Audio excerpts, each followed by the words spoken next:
सबके घर वाले कहते हैं मेरा बच्चा ऐसा कर ही नहीं सकता, लेकिन मेरे घर वाले कहते हैं इसी ने किया होगा। हम खुद परेशान है इससे। हाँ, एक तो मैं मासूम, ऊपर से इतना शरीफ। मुझे तो डर है तुम लोग कहीं मुझे बिगाड़ ना दो।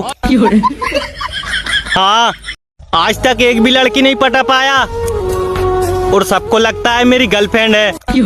साला ये दुख का खत्म। हाँ, आजकल वो लड़की भी मुझे देख के शर्मा जाती है जो बचपन में मेरे सामने नाक चाटती थी।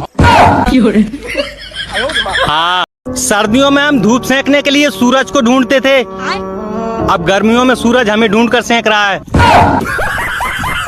हाँ, वो रोते हुए बहुत प्यारी लग रही थी, फिर अचानक से उसकी नाक से गुब्बारा निकला और फूट गया और मेरा दिल भी वहीं टूट गया। हाँ, सुनो, एक ही जिंदगी मिली है, ढंग से बर्बाद करो उसे। हाँ, तुसी का पकड़ो साहब जो कभी साथ ना छोड़े, जैसे कि बिजली का तार। कुछ लड़कियों के पास भगवान का दिया हुआ सब कुछ है, सिवा मेरे नंबर के। चिंता मत कर मेरे दोस्त, इस साल तुझे भी लुगाई मिल जाएगी। कल ही मुझे सपना आया था, मुझे तो लगा था वो मुझे भूल गई होगी, पर आज 2 साल बाद उसका मैसेज आया, कहने लगी लड़का हुआ है, कोई अच्छा सा नाम बताओ। पापा को आज तक पता लगने नहीं दिया साहब, वो 3 बार दादा बनने वाले थे।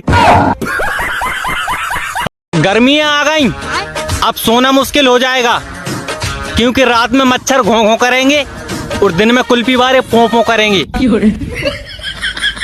हाँ, गर्लफ्रेंड की सीट खाली है, सभी लड़कियां अप्लाई कर सकती हैं। एज 18 से 30, 2 बच्चों की माँ भी चलेगी।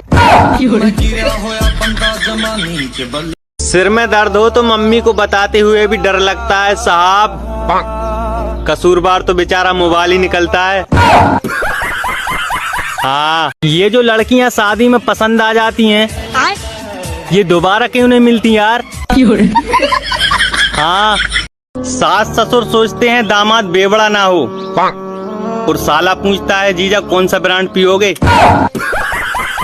हाँ, अगर कोई मेरी वीडियो पे कमेंट नहीं करता तो जरूरी नहीं कि वो घमंडी हो सकता है वो अनपढ़ हो। हाँ, स्कूल से लेके हॉस्पिटल तक सब प्राइवेट पसंद है, बस लड़का चाहिए सरकारी नौकरी वाला। हाँ, सागर सूख कर दरिया हो जाएगा, गर्मी आ गई मेरे दोस्त, अब तू करिया हो जाएगा। हाँ।